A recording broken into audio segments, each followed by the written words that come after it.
Hi friends, Vinayagar Chaturthi special இனிப்பு பிடி கொழுக்கட்டை எப்படி செய்கிறதுன்னு பார்க்கலாங்க. அதுவும் 10 நிமிஷத்தில் பூ போல் சாஃப்டான பிடி கொழுக்கட்டை எப்படி செய்கிறதுங்கிறத வீடியோக்குள்ளே போய் பார்க்கலாம்.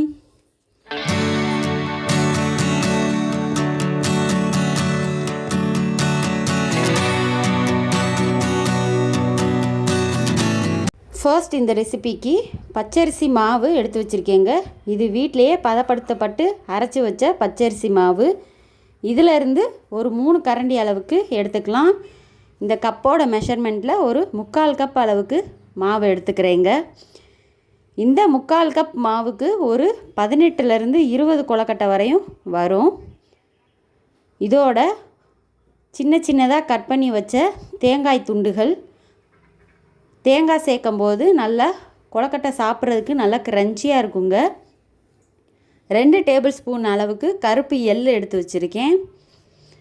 வாங்க இப்போ கொழுக்கட்டை எப்படி செய்கிறதுங்கிறத பார்க்கலாம். ஃபஸ்ட்டு ஒரு பேனை அடுப்பில் வச்சு ஒரே 1 டீஸ்பூன் நெய் விட்டு நம்ம எடுத்து வச்சுருக்கிற பச்சரிசி மாவை வறுத்துக்கலாம். இது நீங்கள் கடையில் வாங்கின மாவாக இருந்தாலும் சரி, கொழுக்கட்டை மாவாக இருந்தாலும் சரி, எதுனாலும் லேசாக வறுத்துக்கிட்டோம்னா கொழுக்கட்டையோட ஃப்ளேவர் நல்லா இருக்குங்க. கலர் சேஞ்ச் ஆகிற அளவுக்கு வறுத்துறாதீங்க, லேசாக சூடு ஏறினா போதும். இப்போ நம்ம இதை ஒரு பிளேட்டுக்கு மாற்றி ஆற வச்சுக்கலாம். நம்ம அரிசி எந்த கப்பில் எடுத்தோமோ அதே கப் அளவுக்கு வெல்லம் சேர்த்துருக்கேங்க. அந்த வெல்லம் கரைகிறதுக்காக அதே கப்பில் 1 கப் அளவுக்கு தண்ணி சேர்த்துருக்கேன்.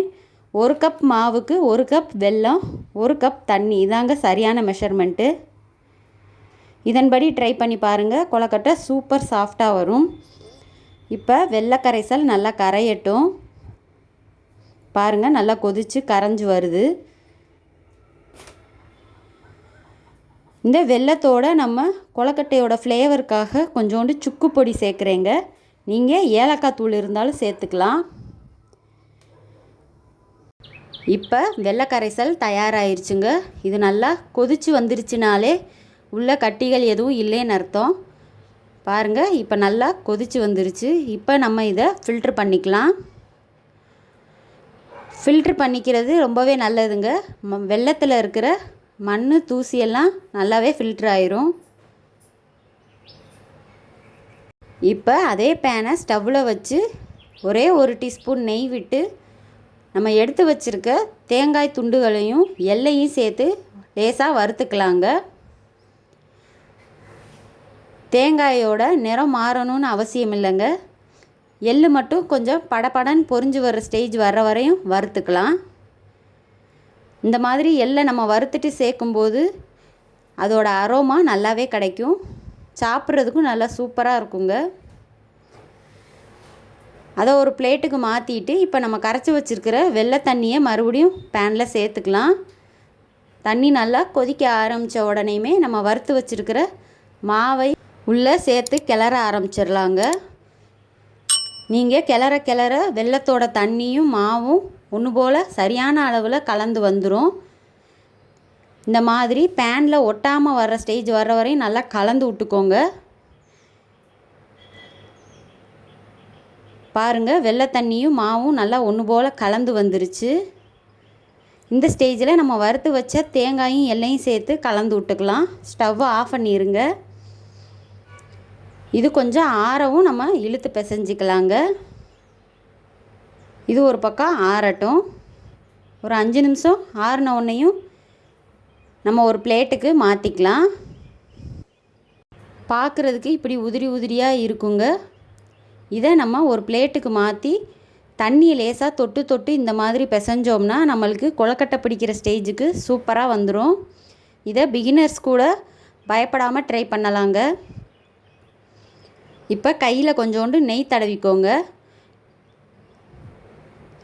கொழுக்கட்டையை வேக வைக்கிறதுக்கு இட்லி பாத்திரத்தை அடுப்பில் வச்சு தண்ணி ஊற்றி காய வச்சாச்சுங்க. இப்போ நம்ம கொழுக்கட்டைகளை ஒன்று ஒன்றா பிடிக்க போகிறோம். முதல்ல கொஞ்சோண்டு மாவு எடுத்து இந்த மாதிரி கையில் பிடிச்சி விரலை கொஞ்சம் அழுத்தி வச்சிங்கன்னா இந்த மாதிரி பிடி கொழுக்கட்டை ஷேப் வந்துடும். இதே மாதிரி நம்ம மீதம் இருக்கிற எல்லா மாவுகளையும் பிடிச்சி வச்சுக்கலாம். பிடி கொழுக்கட்டையை நீங்கள் குழந்தைங்க ஸ்கூல் விட்டு வர்ற நேரம் கூட ஈவினிங் ஸ்நாக்ஸாக தயார் பண்ணி வச்சிங்கன்னா ரொம்பவே விரும்பி சாப்பிடுவாங்க. ஹெல்த்தியான டிஷ்ஷும் கூடங்க. கண்டிப்பாக இதை ட்ரை பண்ணி பாருங்கள். இதுவரையும் நம்ம சேனலை சப்ஸ்கிரைப் பண்ணாதவங்க ப்ளீஸ் சப்ஸ்கிரைப் பண்ணிக்கோங்க. பக்கத்தில் இருக்கிற பெல் ஐக்கானை கிளிக் பண்ணிக்கோங்க. இதே மாதிரி கொழுக்கட்டை வீடியோஸ் ஏற்கனவே நம்ம சேனலில் அப்லோட் பண்ணியிருக்கேன். அதையும் நீங்கள் செக் பண்ணி பாருங்கள். இப்போ தண்ணி நல்லா காஞ்சிருச்சு. நம்ம கொழுக்கட்டைகளை வேக வைக்க போகிறோம்.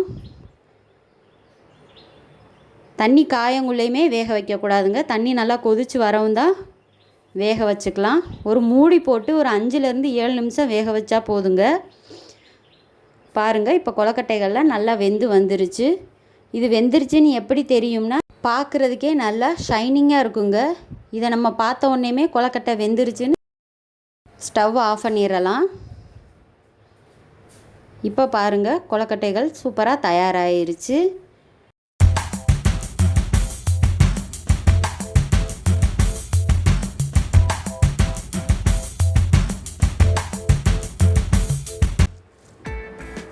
ரொம்பவே சூப்பரான ஹெல்த்தியான இனிப்பு பிடி கொழுக்கட்டை தயாராகிருச்சு. மேக்ஸிமம் 10 நிமிஷத்துக்குள்ளேயே இதை செஞ்சிடலாங்க. உங்கள் வீட்டு குட்டி சுட்டீஸையும் இந்த மாதிரி பிடி கொழுக்கட்டை எப்படி செய்கிறதுன்னு பழக்கி விட்டிங்கன்னா அவங்களுமே உங்களுக்கு நல்லா ஹெல்ப் பண்ணுவாங்க.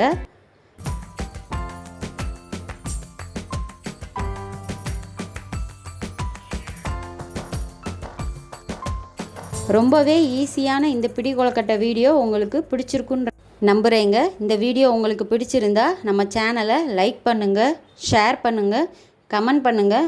மறக்காமல் சப்ஸ்கிரைப் பண்ணுங்கள். உங்கள் ஃப்ரெண்ட்ஸ் அண்ட் ரிலேட்டிவ்ஸ்க்கு ஷேர் பண்ணுங்கள். தேங்க்யூ.